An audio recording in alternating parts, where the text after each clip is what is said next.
안녕하세요. 캔들피그와 김하백의 나불대화 시간입니다. 지난 시간에 2차 대전 이후의 독일과 미국 관계에 대한 이야기를 했는데요. 오늘은 유럽연합의 탄생 2편으로 EU 탄생 과정에 대해서 진행해 보겠습니다. 김하백님 모셨습니다. 반갑습니다. 김하백님. 네, 안녕하세요. 오늘은 지난 시간에 이어 EU의 탄생 배경에 대해서 얘기해 볼 텐데요. 지난 영상 후반에 독일하고 프랑스가 주체가 돼서 EU를 창설하게 됐다고 얘기했습니다. 예, 지난 영상 보고 이번 영상 보시면 더 재미있을 텐데 1편 영상 안 보신 분은 지금 화면 위랑 영상 마지막에 링크 띄워 드릴 테니까 참고 바랍니다. 안 보셔도 영상 보시는데 크게 문제는 없습니다. 네, 그럼 독일하고 프랑스가 어떤 계기로 해서 서로 붙어먹게 됐는지 그거부터 한번 알아볼게요. 네. 사실 19세기까지의 프랑스라고 하면 엄청난 국력을 자랑하는 군사대국이었는데요. 물론 예전이기는 한데 그래도 한때는 제국주의 시대의 중심국가 중에 하나가 바로 프랑스였습니다. 당시의 식민지 규모로만 따지면 영국에 이은 세계 2위의 식민지를 보유한 경제대국이었는데요. 일례로 미국이 영국을 상대로 한 독립전쟁에서 미국을 후방에서 지원한 나라가 프랑스였어요. 그랬죠. 당시만 하더라도 영국이란 국가의 지위는 거의 무소불위의 유아독존 같은 존재였는데요. 그런 영국이라는 국가에 유일하게 대항할 수 있는 나라가 당시의 프랑스였어요. 당시에 영국이 지금의 미국이라면 프랑스는 지금의 EU나 중국쯤 되겠네요. 네. 이렇게 자존심도 세고 경제 군사적으로도 단단했던 프랑스가 2차 대전이라는 전쟁을 겪으면서 무너지기 시작하는데요. 네. 물론 연합국 진영에 들어가서 2차 대전에서 승리한 승전국은 맞지만 실제로는 빛 좋은 개살구였어요. 전쟁 이후에 국제사회에서의 프랑스 지위는 여지없이 떨어지게 되는데요. 심지어 마셜 플랜이라는 미국의 지원 없이는 국가 경제를 스스로 일으킬 만한 그런 동력도 없었어요. 당시에 이런 처지는 자긍심도 세고 자존감이 굉장히 높은 프랑스 민족의 입장에서는 상당히 굴욕적이었다고 볼 수 있는데요. 전쟁 때문에 산업시설부터 해서 국가 인프라까지 전 국토가 엉망이 됐었잖아요. 네.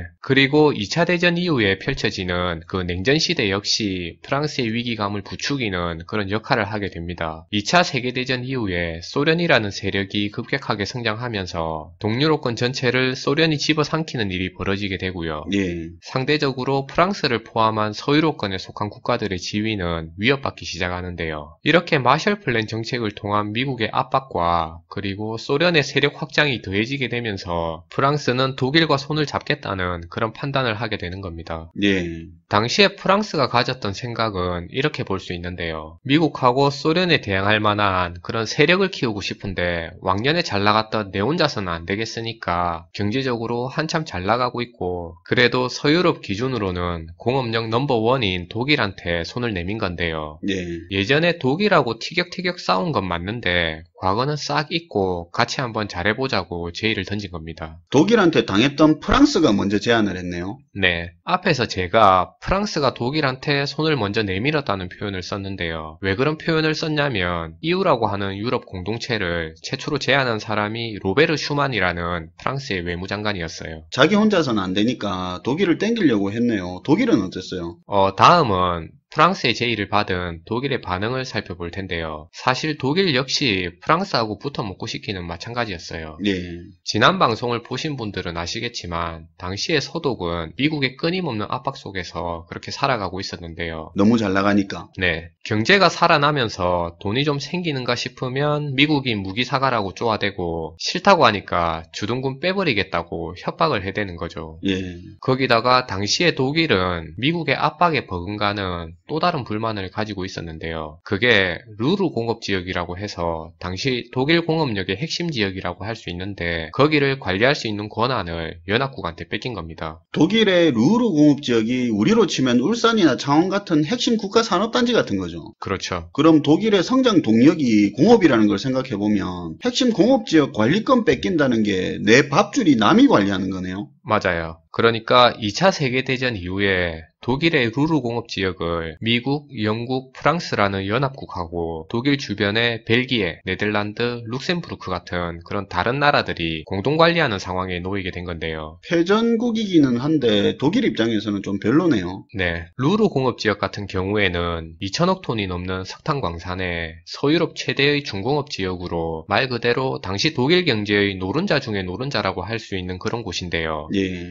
실제로 루르 공업 지역에 대한 그런 관리 권한을 뺏기게 되면서 독일 경제 발전이 주춤거리는 그런 현상도 발생하게 됩니다. 그런데 독일이 이런 처지에 놓여 있는 상황에서 때마침 프랑스가 독일의 가려운 곳을 긁어주기 시작하는데요. 프랑스가 유럽 석탄 철강 공동체라고 해서 EU의 전신이라 할 수 있는 ECSC 설립을 제안하는 거죠. 그러니까 여기에 가입한 국가의 철강 산업과 석탄 산업을 통합해서 독일의 루르 공업 지역까지 묶어서 가입국들끼리 뭉쳐서 공동으로 관리하자고 제안한 겁니다. 일종의 조합을 설립한 거네요. 네. 이게 독일 입장에서는 전혀 나쁠 게 없는 제안이었는데요. 자기 앞마당이라고 할 수 있는 루르 공업 지역을 미국하고 영국이 관리하는 것보다는 차라리 프랑스 같은 서유럽 주변국들하고 같이 관리하는 게 더 괜찮은 선택지였어요. 거기다 관리 대상에 루르 공업 지역만 들어가는 것도 아니고 참여한 나라 전체의 철강하고 석탄업도 같이 공동으로 관리한다고 하니까 독일 입장에서는 최선의 선택이 될 수 있는 겁니다. 그렇네요. 승전국들한테 직접 관리당하는 개념보다는 가까운 주변국들하고 조합의 형태로 관리하는 게 자기들 의견도 반영되고 그나마 최선책이겠네요. 네, ECSC의 운영 형태 역시 참여국 전체의 의견이 수렴되는 형태를 취하니까 독일 입장에서는 같이 참여해서 입도될 수 있는 권한을 가지게 된 건데요. 그렇죠. 프랑스의 이런 제안은 결국 받아들여지게 되고요. 결국에는 1952년에 EU의 전신이라고 할 수 있는 ECSC가 설립되게 된 겁니다. EU의 시작이 공업지역 관리조합 같은 거네요. 유럽 석탄 철강 공동체 ECSC. 네, 일이 이렇게 진행돼 버리니까 미국하고 영국 역시 더 이상 루르 공업 지역에 관여할 명분이 사라져 버리게 되고요. 예. 그리고 ECSC라는 공동체는 프랑스하고 독일 입장에서는 일종의 방파제 역할도 수행하게 되는데요. 기존에 프랑스하고 독일에 미치던 미국의 경제적 영향력을 와해시키는 역할도 했다고 볼 수 있어요.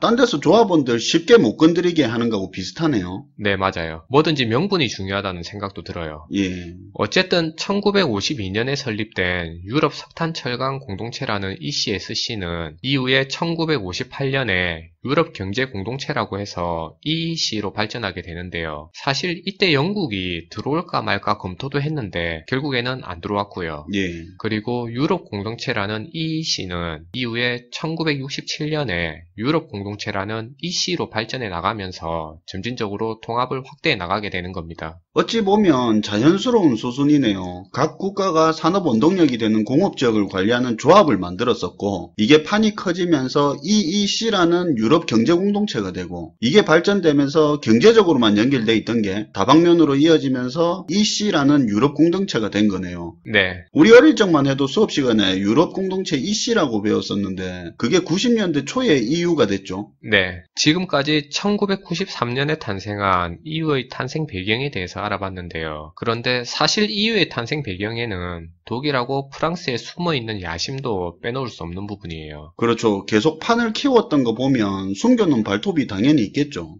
독일하고 프랑스 같은 경우에는 만약에 EU가 하나의 국가체제처럼 운영될 수 있으면 미국이 가지고 있는 경제 패권을 다시 서유럽 쪽으로 가져올 수 있을 거라 기대했는데요. 그런 의미에서 2002년에 유로화라는 통화까지 통합하면서 부단한 노력을 기울여왔고요. 유럽 전체의 통화화폐로 유로화를 삼을 수 있으면 국제적인 신용도도 높일 수 있고 국제사회에서의 발언권도 공고히 할 수 있다는 취지가 있었던 건데요. 예. 물론 영국이 적극적으로 참여를 안 한 데다가 독자적으로 파운드화를 사용해버리니까 유로화에 대한 국제적인 신용도가 떨어진 것도 사실이에요. 거기다 이놈의 영국이 2016년에 국민투표를 통해서 브렉시트라는 신조어까지 만들어내면서 파장을 일으키는 일이 벌어지기도 했어요. 최근에는 EU가 좀 비리비리한 느낌이 있죠. 예전에 기축통화주의도 노려보려고 할 때도 있었는데 아무튼 미국의 영향력에서 벗어나려고 했던 독일과 프랑스를 중심으로 경제 공동체가 구성이 되었던 게 정착이 되고 안정화가 되면서 연합국가 형태를 띠는 유럽연합 EU로 발전하게 되는 거네요. 네, 그렇게 볼 수 있어요. 지금까지 EU의 탄생 배경에 대해서 얘기해 봤는데요. 그 중에서도 프랑스와 독일이 EU 탄생의 주체였다는 점은 오늘 내용을 통해서 확인할 수 있었어요. 예. 사실 세부연도까지 기억하는 건 의미가 없는 것 같고요. 전체적인 맥락에서 국가 간의 이해관계만 파악할 수 있으면 충분할 것 같다는 생각인데요. 국가 간의 역학관계를 이해할 때 어떤 이유로 해서 붙어먹었는지, 그리고 또 뭐가 마음에 안 들어서 서로 떨어져 나갔는지, 그런 기준으로 살펴보면 더 쉽게 이해할 수 있을 것 같으니까 참고하시면 재밌게 기억할 수 있을 것 같아요. 네, 오늘도 잘 들었습니다, 김하백님. 네, 감사합니다.